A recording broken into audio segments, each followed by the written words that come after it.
ابھی ہم نے نشست نمبر 125 ختم کی، اب 133 پہ بات کر رہے ہیں۔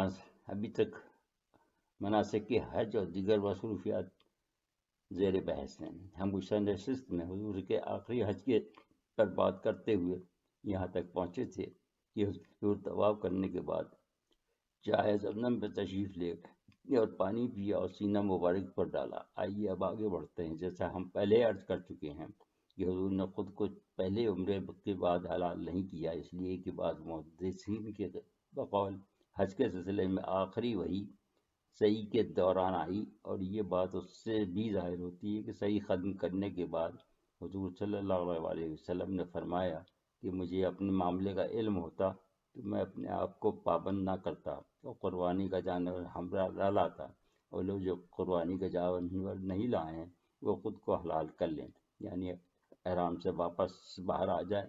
لہذا اس مرتبہ طواف زیارہ یہ موقع پر آپ نے طواف فرمایا مگر صحیح نہیں فرمائی، جس سے کچھ امام اہل سنت متفق ہیں، مگر امام ابو حنیفہ کے نزدیک دونوں حالتوں میں صحیح کرنی لازمی، واللہ اعلم۔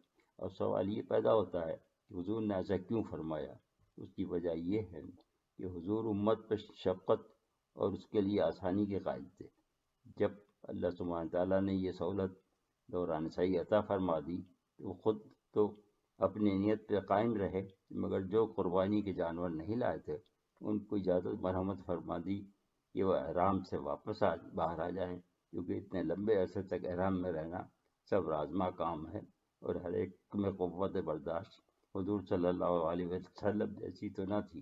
وہ تو امت پر اتنے شفیق تھے کہ فرماتے تھے کہ اگر تمہارے سامنے دو راستے ہوں تو ہمیشہ ان میں سے آسان راستہ اختیار کرو، اور ایک صحابی جو لمبی صورتیں پڑھتے تھے ان کو فرمایا کہ چھوٹی صورتیں پڑھا کرو، لوگوں کو اسلام سے بھگانا چاہتے ہو۔ اب اس کے بعد دوسرا جو محدثین کے لیے متنازع مسئلہ ہے وہ یہ ہے کہ حضور صلی اللہ علیہ وسلم نے ظہر کے بعد طواف زیارہ کیا یا رات کو عشاء کے بعد۔ اس سے بہت سی احادیث ہیں اور دونوں کے بارے میں شہادتیں دلائل موجود ہیں، مگر ہم اس خیال سے متفق ہیں کہ حضور صلی اللہ علیہ وسلم نے دونوں وقت طواف کیا، ایک مرتبہ ظہر کے بعد، دوسرا عشاء کے بعد۔ ایک طواف زیارہ تھا، دوسرا طواف وداع، واللہ اعلم۔ اسی طرح اس پر بھی اختلاف ہے کہ حضور نے خطبہ حجۃ الوداع مقام عرفات میں دیا یا طواف زیارہ کے بعد مینا کے میدان میں دیا۔ ہم پچھلے باب میں اس پر کافی بحث کر چکے ہیں اور حدیث کے حوالے دے چکے ہیں۔ ہم نے یہ ثابت کیا تھا کہ دونوں ہی جگہ دیا، اور اس کے لیے حضور کے اس ارشادات سے استدلال لیا تھا کہ مجھے معلوم ہوا کہ کچھ لوگ عرفہ سے جا چکے ہیں، لہذا میں نے ان کی وجہ سے مینا میں دوبارہ یہ باتیں ان تک پہنچائیں۔ دوسرے آپ اس خطبے کو ملاحظہ فرمائیں گے جو ہم پیش کرنے جا رہے ہیں تو یہ بات آپ پر مزید واضح ہو جائے گی کہ یہ دو خطبے ہیں، اس میں کچھ باتیں تو وہی ہیں جو کہ آپ گزشتہ تحریر میں پڑھ چکے ہیں، مگر یہاں کچھ کا اضافہ بذات خود اس کا ثبوت ہے کہ یہ دوسرا خطبہ ہے۔ یہ ابو داؤد نے اور امام احمد نے متعدد حوالوں سے بیان کیا ہے۔ ابو داؤد تحریر فرماتے ہیں یہ علی بن زید کے ذریعے سے روایت پہنچی کہ ان سے ابو حرہ یا ابو حمزہ رقاشی نے بیان کیا کہ ایام تشریق میں وہ حضور صلی اللہ علیہ وسلم کے ناقے کی مہار پکڑے ہوئے تھے اور لوگوں کو سامنے سے ہٹا رہے تھے، اور یہ کہ ایام تشریق کے درمیانے روز حضور نے خطبہ دیا۔ آپ نے فرمایا اے لوگو، کیا تمہیں معلوم ہے کہ تم کس ماہ اور کس دن اور کس شہر میں ہوں؟ انہوں نے کہا کہ حرمت والے شہر اور دن میں ہیں۔ آپ نے فرمایا بے شک تمہارا خون، تمہارے مال اور تمہاری عزتیں اسی طرح تم پر حرام ہیں جیسے کہ اس دن، اس ماہ اور شہر کی حرمت تمہارے لیے ہے، یہاں تک کہ تم اللہ سے جا ملو۔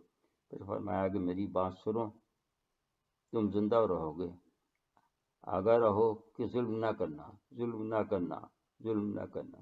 کسی مسلمان کا مال اس کی رضا کے بغیر حلال نہیں۔ واضح ہو کہ جاہلیت کا ہر خون، مال اور بڑائی قیامت تک میرے دونوں پاؤں کے نیچے ہے۔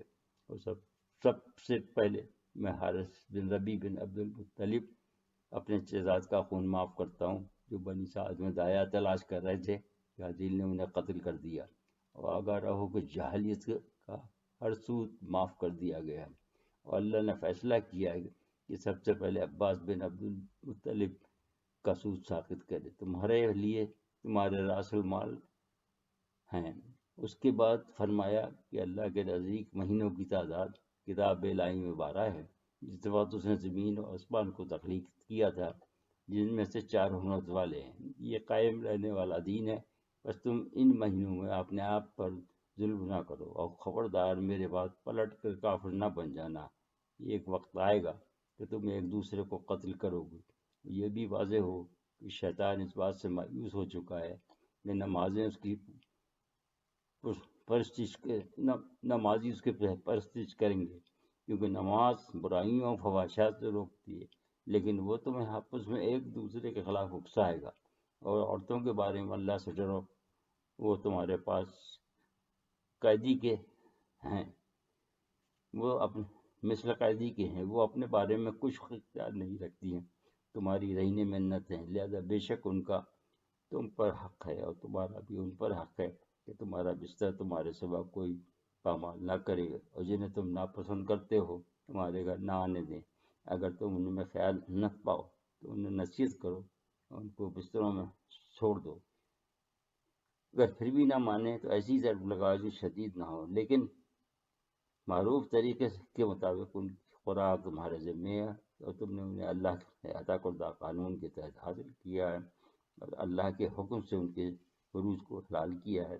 اور آگاہ ہو کہ جس کے پاس کوئی امانت ہو تو وہ اس کو ادا کرے جس نے اس پر امین بنایا ہے، اور اپنے ہاتھ پھیلا کر فرمایا کیا میں نے پیغام پہنچا دیا، کیا میں نے پیغام پہنچا دیا، کیا میں نے پہنچا دیا۔ پھر فرمایا کہ حاضر آدمی غائب کو پہنچا دے، بے شک جن تک بات پہنچائی جاتی ہے ان میں بہت سے لوگ بات کہنے والے سے زیادہ یاد رکھنے والے ہوتے ہیں۔ حافظ ابو بکر البزار نے بھی یہ خطبہ تحریر کیا، مگر اس میں کچھ باتوں کا اضافہ ہے۔ وہ تحریر کرتے ہیں کہ مجھ سے ولید بن عمر بن مسکین نے بیان کیا کہ سورہ نصر اسی دوران مہینہ میں نازل ہوئی، اور وہ ایام تشریق کا درمیانہ دن تھا، لہذا حضور کو پتہ چل گیا کہ ان کا آخری وقت آ پہنچا ہے، اس لیے حضور نے اسے حجۃ الوداع بنایا اور اپنا ناقہ قصوہ لانے کا حکم دیا۔ پھر آپ کے لیے اس پہ قجادہ ڈال دیا گیا اور اس پر سوار ہوئے اور لوگوں کے درمیان عقبہ میں کھڑے ہوئے، اور جس قدر اللہ نے چاہا اتنے مسلمان آپ کے گرد جمع ہو گئے۔ پھر اللہ کی حمد و ثنا فرمائی۔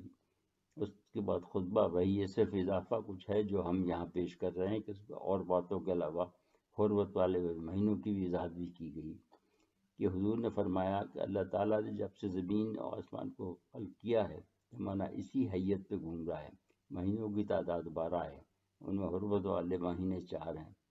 رجب منفرد ہے جو جماعت الثانی کے بعد شعبان سے پہلے ہے، اور ذوالقعدہ اور ذوالحجہ اور محرم ایک دوسرے سے متصل ہیں۔ اور فرمایا کہ تم مہینوں کو آگے پیچھے نہ کرنا جیسے کہ کفار کیا کرتے تھے، وہ ایک سال سفر کو حلال کرتے تھے، ایک سال محرم کو حرام کر لیتے، ایک سال سفر کو حرام کر لیتے اور ایک سال محرم کو حلال کر لیتے۔ اس سے کفر میں اضافہ ہوتا ہے تاکہ اللہ کی راہ کی حرام کردہ گنتی سے مواصلت کر لیں، اور اس کون کو نسائی کہتے تھے۔ شیطان اپنی عبادت سے قیامت تک کے لیے نا امید ہو گیا، مگر وہ تمہاری چھوٹی چھوٹی باتوں گناہ صغیرہ سے خوش ہوتا ہے، بس تم اپنے دین کے بارے میں اس سے چھوٹے چھوٹے کاموں میں محتاط رہو۔ تم میں ایک چیز چھوڑے جا رہا ہوں، اگر تم اس کو تھامے رہو گے تو گمراہ نہیں ہوگے، اور وہ ہے اللہ کی کتاب، اس پر عمل کرو۔ دوسری حدیث میں سنت اور اجترت کا ذکر بھی ہے، اور نہ میرے بعد کوئی نبی ہے نہ تمہارے بعد کوئی امت ہے۔ اور اس کے بعد آپ نے دونوں ہاتھ پھیلائے، فرمایا یا اللہ گواہ رہنا۔